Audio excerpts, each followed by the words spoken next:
Do you feel hungry all the time? Do you feel like you have to overeat to stop the hunger pangs? You might have something called leptin resistance. And leptin is a hormone that is an appetite suppressor. It's trying to tell your body to stop eating. But sometimes that malfunctions and we continue to eat into excess. My name is Dr. John Douillard, and we're at LifeSpa.com, where we prove the ancient medical wisdom of Ayurveda with modern science. And that's what we're going to talk about today, is leptin resistance and how we can actually balance these hunger hormones and how we got into this mess in the first place. Okay, so first of all, leptin is an appetite suppressing hormone. So you eat a meal, some of that meal becomes used as energy, some of it gets stored as reserve fuel in your fat cells. When that gets filled up, your fat cells release a hormone called leptin that tells your brain, your hypothalamus, to basically stop triggering hunger hormones. So the body says, okay, I'm full and I stop eating, or I'm full, I don't eat as much, but it kind of regulates your hunger. So it's an appetite suppressor. If you overeat on a regular basis and those fat cells keep storing, and your fat cells release this leptin to tell your brain to stop asking for more food, and we do it again and again and again, then that over-signaling could actually cause what's called leptin resistance, where the cells in your brain, your hypothalamus, stop responding to the leptin, so you're constantly hungry all the time, you overeat, you gain weight, and that becomes a problem. Now, when you dig into the research of what causes leptin resistance, it's really clear. Studies show that if you eat a high-fat diet in conjunction with a high-sugar diet or a high-fructose diet, you're going to create the possibility and a much significantly higher risk for what's called gaining weight or leptin resistance. Because when you eat the two sources of fuel in your body in excess, which is carbohydrates and fats, that's sucrose and fructose and fat, then you're giving your body way more fuel than it can actually use at any one period of time. And that will overstimulate the body. It'll give it more sugar in the bloodstream. And if you do that on a regular basis, you'll get something called insulin resistance, right? Very similar. But the insulin is trying to take the sugar out of your blood into your cells, and your cells are going, please, no more, I can't take any more, because we've overfed the system. In the same way, when you overstore fat in your fat cells, the leptin is produced in your brain and produce it from your fat, and it signals your brain to stop producing the hunger, but that's now resistant, so you never get the hunger to turn off. You're constantly eating, and this becomes kind of a terrible place for a lot of us, because we've been fed, because of our food industry, fats and carbohydrates constantly at the same time. You think about all of our comfort foods. It's going to be, a donut, sugar and fat together. Cakes, sugar and fat together. The things that we love, cookies, sugar and fat together, right? So these are the things that make us feel really satisfied really quickly. However, in nature, those two never existed at the same time. And that's what seasonal eating is really all about. When you look at how our ancestors ate, it was very clear. They ate, of course, from the harvest in nature. In one of my books, my second book is called The 3-Season Diet, which is basically just eating seasonally from the 3 harvests in nature. Not 3 seasons, but 3 harvests. And the first harvest was a spring harvest, and the second harvest is a summer harvest, and the third harvest is a fall harvest for winter eating, because during winter, generally speaking, it's dormant, and you take the foods from the fall harvest and you try to make them last into the winter months. So here's how it works. We have really good science to show that at the end of the summer, our ancestors would gather a lot of the abundance of foods that were harvested at the end of the summer. All of the fruits harvested and ripe for a very short period of time. All of the grains, all the root starchy vegetables, all harvested in the fall. And we have literally bugs in our gut. The hunter-gatherers who eat this way to this day had more what are called bacteria in their gut at the end of the summer, which are really good at getting carbohydrates or sugar out of your gut into your blood and supporting a fuel supply that's based on sugar. So at the end of the summer, it would be very hard to debate this, that the major fuel supply at the end of the summer is going to be mostly carbohydrates. Of course, you're going to get some, fats in the nuts and seeds and things that are also harvested. But the amount of fats in the nuts and seeds compared to eating animal fat, where they had to eat all the fatty intestines and the brain and all the organ meats first, which was a massive amount of fat compared to eating some fat in the nuts, it doesn't even compare. Now, our ancestors knew that, and this was done, Native Americans knew this, the Tahitians knew this, everywhere around the world, they knew that they had to restrict certain foods at different times of the year to survive. If during the abundant harvest in the fall, they continued to hunt significantly, while they couldn't eat the food out of their garden fast enough, then they would overhunt. And then come the dead of winter and early spring, when there is nothing coming out of the ground, they have overhunted and there was nothing for them to hunt and they would starve. So this was true around the world. The kings and the tribal leaders made sure there was restrictions on hunting or harvesting or eating certain foods to keep a food supply kind of abundant throughout the year. But it dramatically changed. So during the fall, they didn't kill as many animals. They ate the foods that were coming out of the ground, and that was the harvest.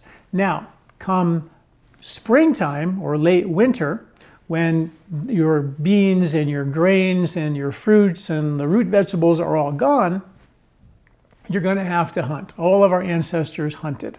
And when they would hunt, like I said, they eat all the animal fat, the organ meats and the intestines and all that first, because that would go bad very quickly. So that was the delicacy. They would eat all that fat, and that provided fuel, calories, and satiety. The muscle meat, they could dry it and they could have that later on. But the thing that made them satisfied was the fat. It's a fuel supply, a very high calorie fuel supply for the body. And that was the fuel that we ate during the winter or late winter or early spring, when all of the reserve things that we stored from the fall harvest was gone. We had to absolutely hunt. And when you look at the hunter-gatherers, they had bugs in their gut called actinobacteria, which were really good at getting fat or delivering fat as a fuel supply for the body. So the bugs in the gut, when you look at our hunter-gatherer ancestors, shifted from fat as a fuel supply in the winter and early spring to sugar and carbohydrates as a fuel supply in the fall. So by having the fuel supply changing, there was never the risk for creating insulin resistance or leptin resistance, because we never ate the two together. And the research shows that the thing that causes these metabolic syndrome issues, leptin resistance, insulin resistance, weight gain, high blood sugar, prediabetes, high cholesterol, all these things, is due to, there's a couple of factors, but one of the major factors is the diet is eating all of the carbohydrates and the fats together on a regular basis, which literally could never have happened in nature when you're eating, in an agrarian way, when you're eating off the land, which is a beautiful, beautiful thing. So my book, 3-Season Diet, was a book that gives you all the information about what foods are harvested in every season. We actually have something called the 3-Season Diet Eating Guide, which is a free monthly guide that you get in your inbox. You can sign up for it at lifespa.com. And you get lists of foods and herbs and lifestyle and recipes for January, February, March, for every month of the year for free. You can also read the book 3-Season Diet. It's a great book, but the idea is that we put that information out for free as much as we possibly can, so you can get the information. And all you really need to do is take and download the grocery list for spring, which we're in now, circle the foods that you like on that list, and then give yourself permission to eat more of those foods, and do that through the spring. And then come summer, take the summer grocery list, circle the foods on there that you particularly like, and give yourself permission to eat more of those foods. You don't have to eat 100% seasonally, but you want to get sort of medicinal dosages of the foods that are in season for you during that season. On those grocery lists, some of those foods have an asterisk, which means that they're superfoods for that season. So you want to see if you can get a few more of those in your diet. And then if you add to that eating a recognizable diet, foods that you can recognize that it's rice or it's beans or it's a fruit or it's an apple or it's cheese or it's animal protein, you can recognize where it came from. When it's super processed and it has more than 3 ingredients, you're probably looking at something that is not going to be in your best interest. So there you have it. Leptin resistance is due to this overconsumption that we've created in our culture. And if you go back to just eating a lower carbohydrate diet, maybe even a no carbohydrate diet in the spring, and then that gives you permission to have a higher carbohydrate diet, which is naturally occurring in the fall. So in nature, the nutritional cycle is not a daily cycle. It's not a monthly cycle. It's an annual cycle. You get more of your proteins and your fats in the winter months to build and restore and insulate you. You get more of your carbohydrates to store extra fat and insulation and reserve fuel for the winter in the fall. And that's how we were designed to eat. And when we eat that way, or make an effort to have the majority of our food be seasonal, we actually really has a preventative effect on many of these metabolic health related issues. All right, please get this article associated with this video at LifeSpa.com, and while you're there, check out our website, our newsletter. You can sign up for that there. You can also check out our Ayurvedic store at LifeSpa.com. We have all of our organic Ayurvedic herbs, skincare, books, tapes, knowledge, all that available. And of course, our library of articles and videos like this are all for free at LifeSpa.com. Hi everybody, I just want to take a minute and tell you what we do here at LifeSpa.com. You know, I've been in practice now for 40 years, 38 of them have been practicing Ayurvedic medicine full-time. For the last 20 years, I've been writing articles and doing videos on the ancient medical wisdom of Ayurveda with the modern science. You know, if something's been around for 1,000 years, still practiced today, and you have modern science to prove it, boy, I really feel like that's something we should all be taking a look at. And that's what we do at LifeSpa.com, and all that information is for free. So just go to LifeSpa.com and search in your health topic, and you'll get the information, the article that you need, hopefully that will help you. While you're there, check out our Ayurvedic store. You can get there through LifeSpa.com or go to store.lifespa.com.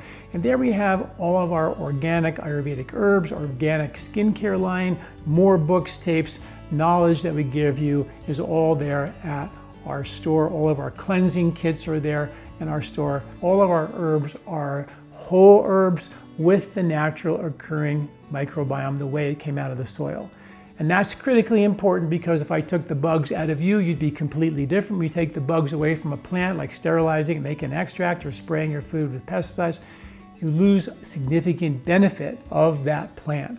And that's why we use the whole plant with the natural occurring microbiome. So check us out, learn more about what we're doing here at LifeSpa.com, and we'll see you again. This recording is brought to you by LifeSpa, where ancient Ayurvedic wisdom meets modern science. Get access to free health video newsletters by Dr. John at LifeSpa.com. These statements have not been evaluated by the FDA. These products are not intended to diagnose, treat, cure, or prevent any disease.